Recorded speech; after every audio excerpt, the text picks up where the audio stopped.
What is up, YouTube? Welcome back to the channel. So, I have a cool project that I'm about to dive into, and I'm going to document the process.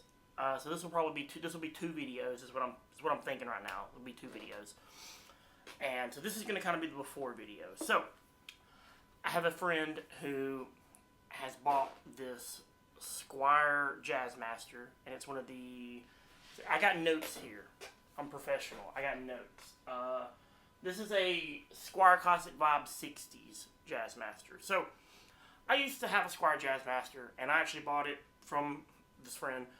And I had that guitar for a long time, and it was a really cool guitar, and I really liked it.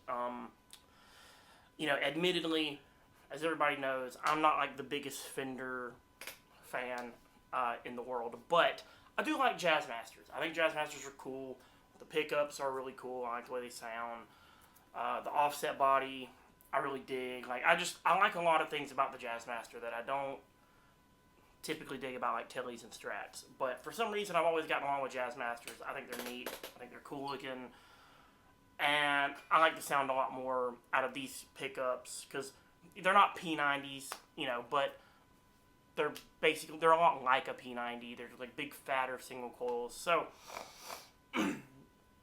I've always kind of dug Jazzmasters as far as Fenders go. So he had an idea. He's got a bunch of really cool Jazzmasters. He's got like a vintage one and some other cool, like American and Japanese Jazzmasters. But he had a cool idea for a project, and I thought, you know what, that sounds really neat. I'm in. So he wanted me to do this and kind of document it and everything like that. So that's what we're going to do. So this is just totally stock. As you can see, it's still got the plastic on the pickups and the pick guard and everything. Like, this is a stock Squier Jazzmaster. And, these are not bad for what they are. I think brand new, these retail, see if I got the notes on here, said he was able to pick this up for like under $400 brand new, which is kind of wild. So, for that price, you really can't go wrong with this in its stock form. Like, if you just want a cool Jazzmaster and you don't want to drop a lot of money, these are great. But he wanted to trick it out. And when I say trick it out, I mean like absolutely trick it out. So that's what we're going to do. And it kind of had me thinking the other day about the pros and cons of doing something like this, right? So we're doing this just to do it, just because he wants to do it, and I thought it would be a cool project to do. But looking at it, is it the kind of thing that I think is beneficial? Like, should you buy one of these and do this versus just buying a Japanese Jazzmaster or a Mexican-made Jazzmaster, because this is a Squier, and it's made in Indonesia, and it's good, but Squiers, they have their shortcomings, just like all import, like lower end guitars do, right?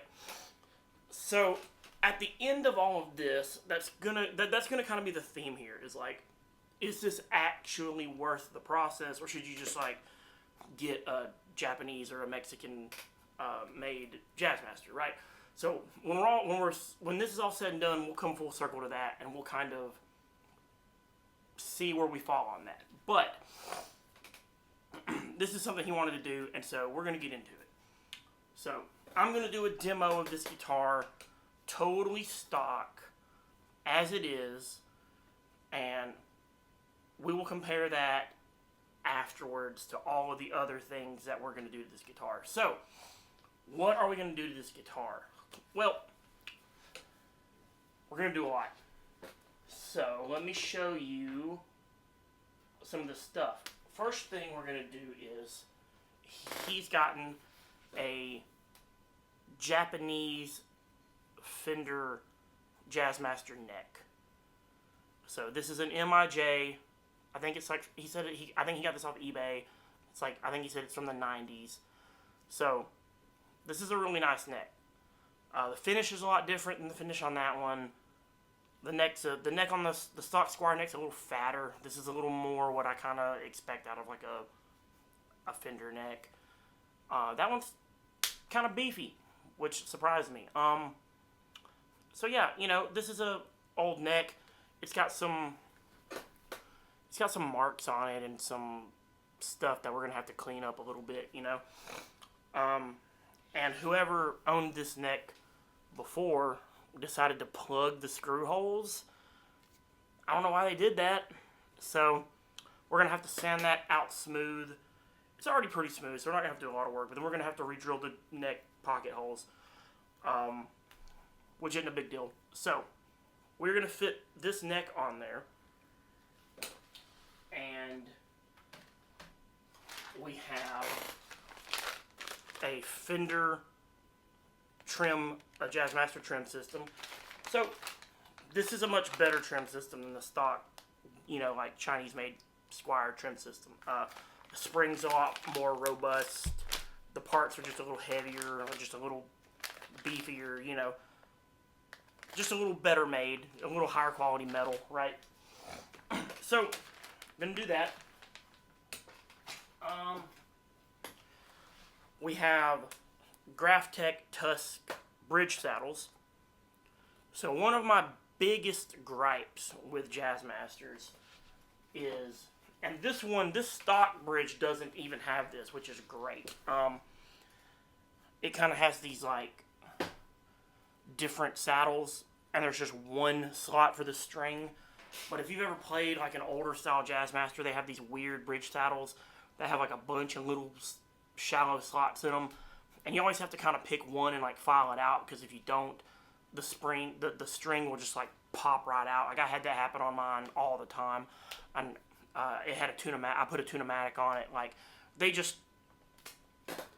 those old school Jazzmaster bridges have a lot of problems. So that's what we're gonna do.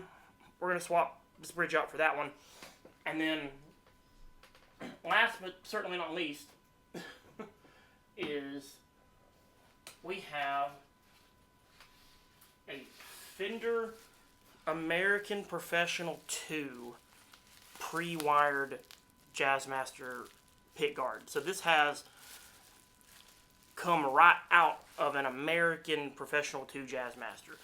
All the, high quality pots and the pickups and everything. I mean, it's all right here. All I have to do is solder up this ground wire to the bridge. Like, that's literally it. This whole thing is already good to go. So that's what we're going to do to this guitar. I mean, we're literally swapping out everything but the body itself, right? So this got me thinking, and here's something you can ponder on, and you can ask yourself this question, okay? There's this kind of thought experiment that's called the Ship of Theseus. Maybe you've heard of it, maybe you haven't, right? So this thought experiment goes, there's this ship, it's an old Greek battleship, and it's in this museum or something, right? And it's, who knows how old it is? Thousands of years old, maybe, right? And over the years, they've had to replace boards of wood in the ship to, keep it from rotting, keep it from falling apart and stuff. And over the years, it's kind of theorized that they don't think there's actually a single original board of wood left in the ship, right? So the thought experiment is it even the Ship of Theseus even more? Like, is it even the thing it claimed to be, right? It's had so many things replaced, it's not even the original thing anymore, right? So that's kind of the whole theme of this little mod project we're doing here, is like, at what point do we not even have the same Jazzmaster anymore, right? Like, at what point is it just, yes, we are going to still have the body, which is a big part of the guitar, but we're changing out all the electronics, 99% of the hardware, the neck, so at a point you do have to ask yourself, like, could I actually just build my own parts caster for cheaper or the same price, or could I just buy like a Japanese made one? Again, there's a lot of questions here that you got to ask yourself. This is just a thing we're doing You know, because I know people are going to be like, why even do this? This is insane. You're spending more money or whatever. Again, we're doing this for the science, okay? We're doing this so you don't have to, or so you might want to. Just depends, right? So anyway, that's what we're going to jump into. The ship of Theseus Jazzmaster, if you will. But at its bare bones, though, these guitars are really good guitars, and I really dig them. So let's do this demo, and we'll see how this guy sounds completely stock as is. And then in the next video, we will come back and we will go through all the modifications and everything we've done, and we will compare the sound samples, and we'll see if this was really worth it or if it was just a fun thing to do, right? So, hope you guys like the demo. Let me know what you think about this whole thing. Hit the like button, hit the subscribe button. You know, it really helps out the algorithm and all that stuff, and if you like these kind of videos, it helps me keep doing more of them. So, thank you guys, and we'll be back soon.